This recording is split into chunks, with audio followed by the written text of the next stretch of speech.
Welcome to a new podcast series we're calling What's Trending with Brij Patel of Sprayberry Bottle Shop. This is part of our new road series where we go around and interview local managers and owners of stores in our area.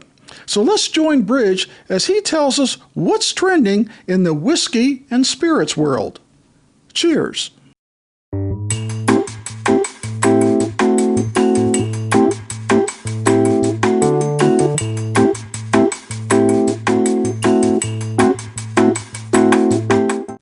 Well, welcome to Bourbon Riders and our What's Trending video with our friend Brij Patel at Sprayberry Bottle Shop. Brij, thanks for having us in the store. Yeah, thank you for coming by. You know, I've been shopping here since, I don't know, I used to live in this neighborhood. So this store I used to come by every so often. You probably don't remember me. I actually had black hair back then. So, but you've been here a long time. Tell me, how long have you guys been here? We have been here now 22 years. We just celebrated in July. Wow. And been through at least like two recessions now.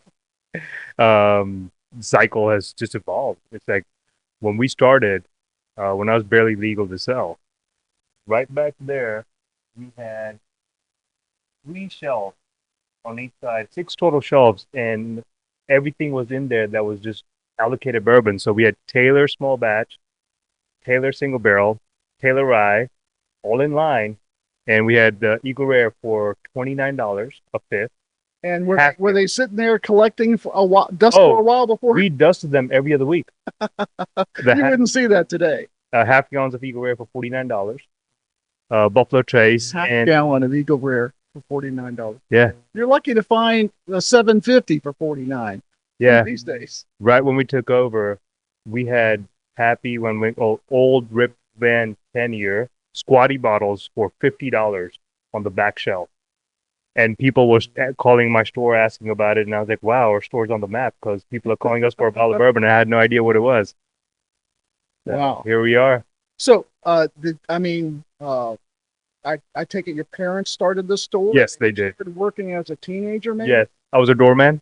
So I started as a doorman and I stocked the coolers. And what does a doorman do at a bottle shop? Just open the door for everyone that walked in, open the door and close the door because I couldn't run the registers. Whatever they ask you to do, right? Exactly, yeah. So 22 years. Fast forward, started with beer, then fell in love with craft beers. We got the beer program on the map in Georgia and outside of Georgia too, and started falling in love with bourbon. And soon we started doing 3 barrels, 4 barrels, 5 barrels, and something just happened. I got struck by bourbon lightning and started doing 100 barrels a year. Now we're trending and doing about 60 a year. Well, I was going to ask you, I know that the local bourbon community, you're known as the store pick king. You don't have the biggest store, but you always have the biggest and best selection, it seems, of store picks.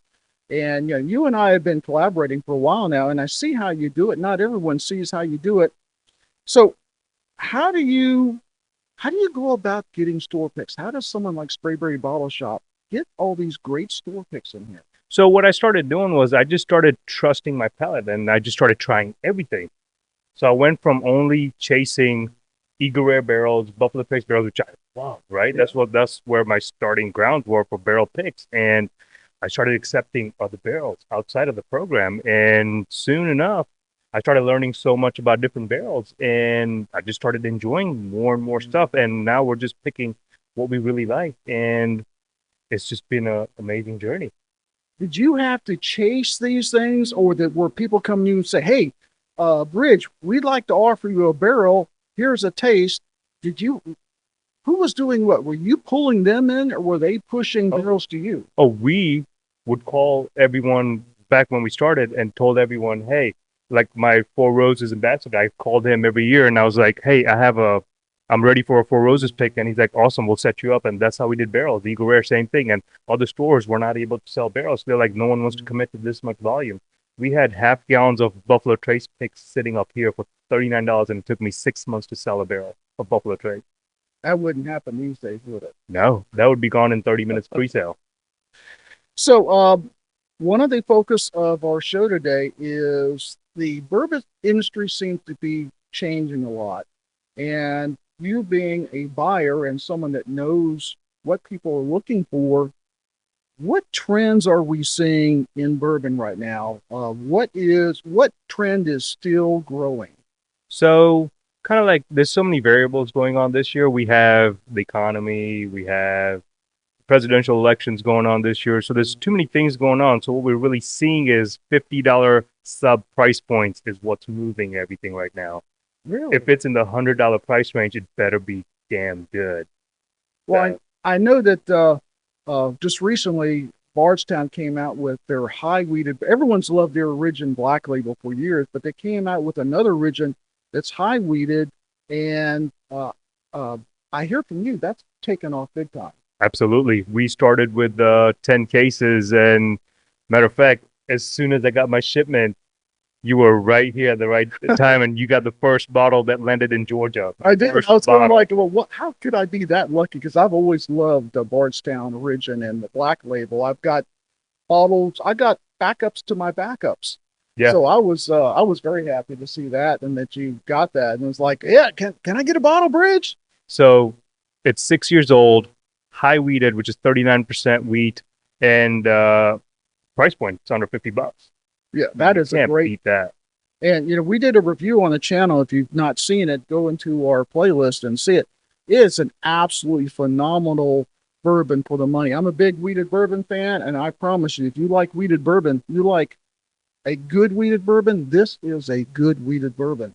You're seeing a lot of stores, podcast reviewers posting this as a Weller killer on social media right now too, and it's just trending. I love Weller. I'm almost afraid to put that Bardstown high wheat against some of my Wellers because I'm afraid they might lose. Yeah. Nothing wrong with some friendly competition, right? Well, let's. Do you think overall the bourbon craze, and it's been crazy, you've seen all these craft distilleries come into the game and everyone coming out with these limited releases, and it seems like there is no limit to price anymore. Is the bourbon craze still going on, or is it starting to flatline or even decline? What do you think? So what I'm seeing is an evolution going on. So the OG bourbon people that were in the game, that were able to get your Pappy bottles, your BTAC bottles, and they're starting to get palate fatigued, and they're getting tired of the chase and the pricing and how flooded the market's becoming with more people chasing bourbons. So we're starting to see that segment of people transitioning into tequilas now. That's what's up and coming now, is the tequila market. And because it's affordable, it's also gluten-free because it's made from agave, so it doesn't give people as much hangovers. And sometimes doctors are telling people to cut back on drinking, so they go into tequilas now because it's healthy drinking. I'm cutting back on drinking. I'm cutting bourbon.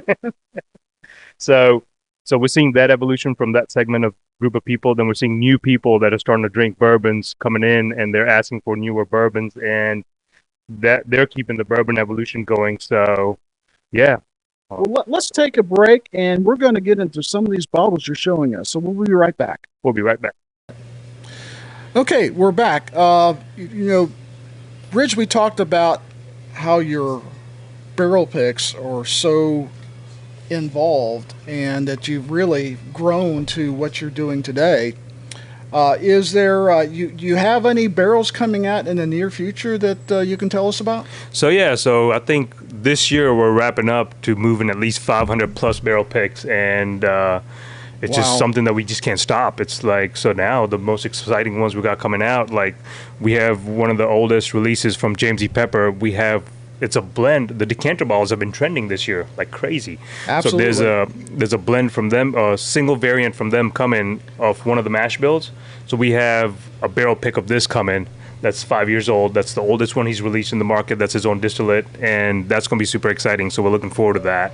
And then we're also looking. This was a big hit. This was one of the first retail barrels that hit from the ASW. It's a toasted wheat, and that's been a big hit so far. Then we have the Green River right there. We have a foolproof barrel coming as well, and it's pretty exciting. I see this a lot. Someone comes into your store and they're looking. All they know is bourbon. My husband, my friend, my coworker. I want to get them a nice bourbon, and they come to you and say, Brij, there's too many bourbons. I have no idea what to pick.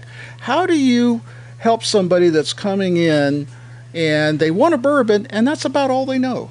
So typically we always ask what someone enjoys, what they like. We try to navigate based on profiles, and it all comes down to what someone likes, and we try to make sure we dive in and go down that path and get them what they're looking for. And it's very important to know what someone likes, because otherwise I don't want to get a scotch for someone that likes bourbon, or get a rye for someone that likes a bourbon. And if someone doesn't like high rye bourbons, get them a wheated bourbon. So vice versa. Wow. And you have a group that you refer to as the Bin Cartel. Tell me, what is the Bin Cartel? So the Bin Cartel, Bin means buy it now. So just one day, I always wondered why Bin. So buy it now cartel, and it just became a thing, and everyone's like, Bin Cartel. I'm like, that's a good idea, and it just came about, and that became a thing. And from that, we've built a big community. Like, it's just not a group that picks barrels and just goes from there, but we've built a community where it's like members from all occupations, and just clients becoming friends. And next thing you know, it's like we've just created this nice little thing going, and we go out and do events and stuff together, barrel picks together. Oh, I've been on at least one of those, so Yeah. I know how that is. So Yeah. I'd recommend, if you're in the Marietta area, or if you're not, the next time you come in Sprayberry Bottle Shop, ask Brij about the Bin Cartel. He'll set you up. It's a great group to be in. I'm a member of. He lets me know about all kinds of things I probably wouldn't know otherwise. So it's a great way to communicate what's going on and what's coming next in the bourbon, whiskey, and even tequila world, right? Mm-hmm. Absolutely, yeah. So, it's a time of season that in the next couple months, limited releases are getting ready to come out. Do you have any limited releases that you're excited about, that you've heard about, that maybe our viewers haven't? So, I mean, like right now, right off the bat, this has been one of the biggest releases. They're calling this the Bourbon of 2024, the Russell's 15, and Wow. this is going to be part of our loyalty club at the end of the year. But if you could find it, track it down, and there's just so many big releases coming out. Yeah, a lot of people on the what we call Whiskey Tube have been talking about this Russell's 15, and they absolutely love it. They think it's one of the best bourbons out there. I know it can be a little pricey at times. Mm-hmm. That's why you want to belong to a loyalty or rewards program at your local bottle shop, because don't shop these on the secondary market. Do your shopping at your local bottle shop and earn those points so you can get bottles like this one. Yeah, and my best advice before we wrap it up is when you find a store whose palate you enjoy, build a relationship with them. Relationship is key in these days, and it's like you build a relationship, you become a loyal customer, and just from there you build up, and that's just how rewards get you further as well. I know it's worked for me. So, Brij, thank you very much for inviting us here today. Thank you so much. And thank you for joining us on our first episode of What's Trending with Sprayberry Bottle Shop. We're going to try to do this monthly. Yeah. And Brij is always talking to me about new things that's coming out. So there'll always be something new to talk about. What's Trending with Sprayberry Bottle Shop. Cheers. Cheers.